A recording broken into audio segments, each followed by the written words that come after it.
السلام علیکم و رحمت الله تعالی و برکاته برادران خواهران و نفرانی که این لحظه ما را به صبرانه انتظار میشن. دوستان عزیز، نفرانی که از روسیه با کارت های ملی پول پیرود میکنن 115 سامانیش دیگه، کسانی که نالشکا میده میکنن 113 سامانی.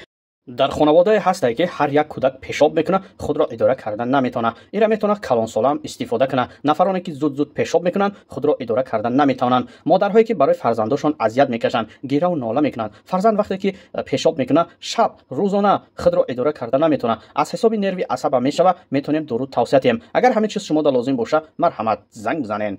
نفرانی که $100 ایالات متحده آمریکا میخواهند میده کنن، باور کنین 945 سامانیش دیگه حاضرش در سمو را جمع کردن گیرن. شاید که کورس بالا میروه، اما گفتن نمیتونم که کی بالا میروه. تقریبا چخل شدنش به هیچ کس وای نیست. بسیاری میگن که کورس میخمه، بسیاری میگن که کورس بالا میروه. وقتی که کورس میخمه را که میفهمم خودم گپای خما با گوشم سر از اصل فهمیگیره. شما چی فکر دارین؟ فکراتون در کامنت حتما بنویسین. لایکی بگیره زیر کنین و 4-5 نفر ویدیو را باشه پدلیت سکنین.